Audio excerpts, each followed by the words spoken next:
कपिल जी एक बार ये ले लेना था, इधर फेस कर लो, आपका फेस उधर है भाई, कैमरा पीछे कर लो।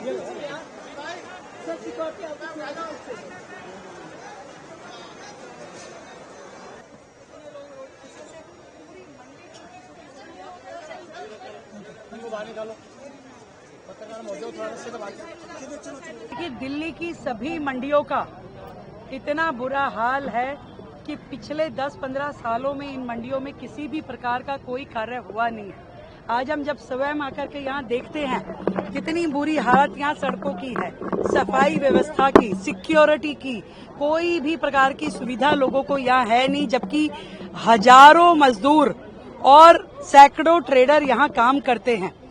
जनता से जुड़ा हुआ विषय है और सैकड़ों ट्रक रोजाना यहाँ मूवमेंट करते हैं, लोगों का खाद्य पदार्थ यहाँ आते हैं, फल सब्जियां, और उस सब काम के बीच में एक तरह से ये मंडियां कूड़ा घर बनी हुई है।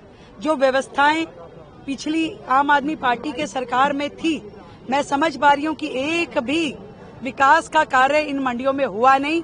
करप्शन का सबसे बड़ा अड्डा ये मंडियों को बना के रखा, चाहे वो उनके मंत्री थे, चाहे वो उनके चेयरमैन रहे, उन्होंने किसी भी प्रकार से ना व्यापारियों की सुध ली, ना मजदूरों की सुध ली, ना यहाँ व्यवस्थाओं को समझा। आज हम यहाँ का दौरा कर रहे हैं, सभी अधिकारी साथ में हैं और पूरी तरीके से इन मंडियों का मॉडर्नाइजेशन, इसका प्लान बनेगा। यहाँ की सफाई व्यवस्था दुरुस्त हो, यहाँ की सड़कें, यहाँ का मेंटेनेंस, यहाँ के शौचालय, वो सारे के सारे लाइनअप किए जाएंगे और सबसे महत्वपूर्ण सुरक्षा को यहाँ पे पुख्ता करते हुए पूरा सिस्टम दोबारा से रेनोवेट किया जाएगा और किसी भी प्रकार के करप्शन को पूरी तरीके से खत्म करने के लिए पूरा का पूरा संयोजन होगा। नई टीम बनेगी, नए लोग अपॉइंट होंगे और पूरा का पूरा मंडियों को सुचारू रूप से चलाने के लिए काम किया जाएगा। हमारे मंत्री जी स्वयं इस सारे कार्य को देख रहे हैं और पूरी तरीके से हर मंडी के लिए करेंगे।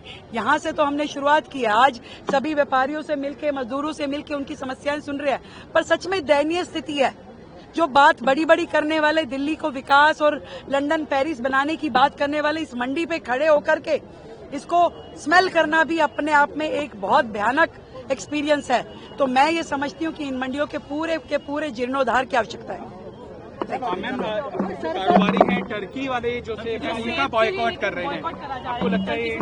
बिल्कुल सही है। भारत के खिलाफ कोई भी देश यदि किसी भी प्रकार से इन्वॉल्व होता है तो उसका हर प्रकार से बायकॉट देश की जनता करेगी। मैं तो इन सारे व्यापारियों को साधुवाद देती हूँ कि जिन्होंने तुर्की की पूरी जो सेब का इंपोर्ट यहाँ पे होता था और वो व्यापार भारत के साथ होता था, व्यापारियों ने स्वयं से अपनी ऊर्जा के साथ जो मना किया है, ये सच में उनकी देशभक्ति है। भारत एकजुट है, एक मत है और किसी भी ऐसे देश जो आतंकवादियों के आका हैं उनको सपोर्ट नहीं किया जाएगा। उनसे व्यापार बंद, वार्ता बंद, संबंध बंद। एजुकेशनल इंस्टीट्यूट है मैम, उन्होंने भी अपना MOU कैंसिल कर दिया, Jawaharlal Nehru university. 100% walkout, 100% cutout होना चाहिए ऐसे सभी देशों से जो हमारे देश के अंदर आतंकवाद को सपोर्ट करेंगे। धन्यवाद। यहाँ पे उपस्थित मेरे सभी मजदूर भाई, व्यापारी भाई और प्रशासन की लगातार चिंता कर रहे और मंडी कैसे बेहतरी से काम करे, जैसा अभी राजकुमार जी ने बताया कि हजारों मजदूर, सैकड़ों व्यापारी और इसी तरीके से हजारों व्हीकल्स लगातार इस मंडी में रोजाना डे नाइट आगमन होता है और इन हजारों जीविकाओं का साधन इस मंडी से निकल के आता है। पूरी मंडी का दौरा करते हुए जो मैं समझ पाई कि अनेकों समस्याएं यहाँ के रेजिडेंट फेस कर रहे हैं, यहाँ के काम करने वाले फेस कर रहे हैं।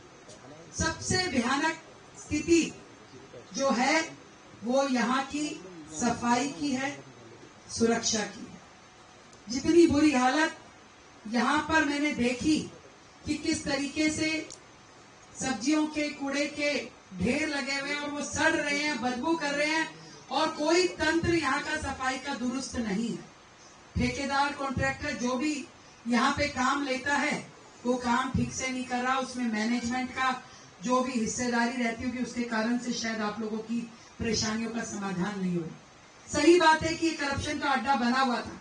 मंत्री से लेकर के कमेटी तक के लोग यहाँ पे केवल धंधा कर रहे थे, लोगों की सुविधा के लिए उन्होंने कुछ नहीं किया। मैं इन सारे विषयों को समझते हुए आपकी सारी समस्याएं आदरणीय मंत्री जी के पास हमने नोट करा दी। हम लोग एक एक समस्या को विस्तृत रूप में चर्चा करते हुए उसको समझते हुए उसका समाधान निकालेंगे। और मैं आपको विश्वास दिलाती हूँ, जितनी चीजें मैंने ध्यान की, सबसे पहले सुरक्षा, तो गेट से लेके पूरी मंडी में कैमरे लगवाने का प्रावधान तुरंत किया जाएगा। तुरंत करना है इसको। सेक्रेटरी साहब, बिल्कुल इसको एक हफ्ता भी वेस्ट नहीं करना, आप इसको तुरंत इसको लगवाइएगा ताकि सुरक्षा आप लोगों की पुख्ता हो सके। कितनी गाड़ियां आ रही हैं, कितनों का रजिस्ट्रेशन हो रहा है, ये सब ध्यान आ पाएगा। जो गिनती की गड़बड़ आप लोग कह रहे हैं वो भी पूरी तरीके से काउंट हो जाएगी। बहुत अफसोस की बात है कि जिस तरीके से सड़कें टूटी हुई हैं, जिस तरीके से थड़े टूटे हुए हैं, जो बुरी हालत में पूरा का पूरा मंडी का इंफ्रास्ट्रक्चर है, उसको तुरंत प्रभाव में बनाने के लिए हम कमेटी को आदेश देते हैं। इसको तुरंत रेनोवेशन इसकी होनी चाहिए। मंडी के पास जो बजट है उसका ऑडिट मंगाइए, कितना बजट खर्च किया गया पिछले 10 सालों में, कब कब क्या क्या काम हुआ, उसका पूरा रिपोर्ट लीजिए और हर एक काम को सड़क से लेकर थड़े तक सब चीजों का रेनोवेशन होना चाहिए। पूरी तरीके से सड़कें टूटी हुई, शौचालय, जो 2 नए शौचालय के अलावा सारे शौचालय बुरी हालत में, तो इन सारे शौचालयों को फिर से बनाना चाहिए, जो असल में यूटिलाइज होने वाली स्थिति उनकी होनी चाहिए। पीने के लिए पानी का प्याऊ, मुझे लगता है कि इतने हजारों मजदूर पूरा दिन रात यहाँ काम करते हैं भरी गर्मी में, उनके लिए स्वास्थ्य की सेवाएं और पीने का पानी जरूर यहाँ पे होना चाहिए। तो जो प्याऊ योजना हमारी है उसके अंतर्गत यहाँ पे तुरंत प्याऊ लगाइए, जितनी आवश्यकता है, 2, 4, 10 जितने चाहिए उतने प्याऊ इस मंडी को तुरंत दिए जाए। एक अस्पताल की बिल्डिंग जो किसान घर के नाम से है, किसान भवन, इतने लोग इस मंडी में काम करते हैं और यहाँ पे कोई फर्स्ट एड जैसी भी कोई चीज नहीं है कि कोई तकलीफ हो जाए, कोई एक्सीडेंट हो जाए, कोई चोट लग जाए। इस पूरी बिल्डिंग का उपयोग करते हुए यहाँ पे एक मिनी अस्पताल जैसे जो पूरी बिल्डिंग का ऑप्टिमम यूटिलाइजेशन हो वो हम तुरंत खुलवाएंगे और तुरंत आरोग्य मंदिर के नाम से इसको पहले इनिशिएट करवा दीजिए और हर एक कोना उसका उपयोग हो। बड़ी से बड़ी जो सुविधा हम यहाँ दे सकते हैं वो इनके लिए यहाँ देनी है। मैं ये भी देख रही थी कि किस तरीके से हजारों मजदूर जो यहाँ काम करते हैं उनकी सुविधाओं की कमी है। एक चीज और मैं कहना चाहूंगी अपने मजदूर भाइयों को कि एक अटल कैंटीन जिसमें मात्र 5 रुपए में आपको खाने की थाली मिलेगी, वो हम आपको यहाँ खोल के देंगे और ये आपकी जिम्मेवारी है राजकुमार जी, उसको फॉलो अप लेना।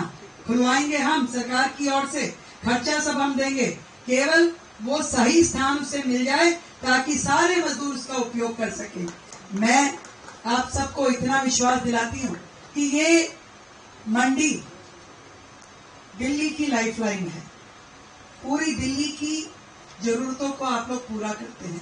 हम ये मंडी व्यवस्थित हो, साफ सुथरी हो, मैनेज हो, करप्शन के सारे घर इसमें खत्म हो जाएं और नई मंडी भी जो आपने बताई है उसको डेवलप करने का काम एक मॉडर्नाइज इंफ्रास्ट्रक्चर के साथ, बेहतर सुविधाओं के साथ और सुरक्षित माहौल में और करप्शन फ्री ऐसी मंडी आपको देगी ये सरकार। ये आपके वोट का अधिकार था जिसके कारण से ये सरकार बनी। तो जब तक आप उधर खड़े हो गए तो उधर की देख लिया आपने काम, अब इस तरफ का काम दिखाने का समय आया।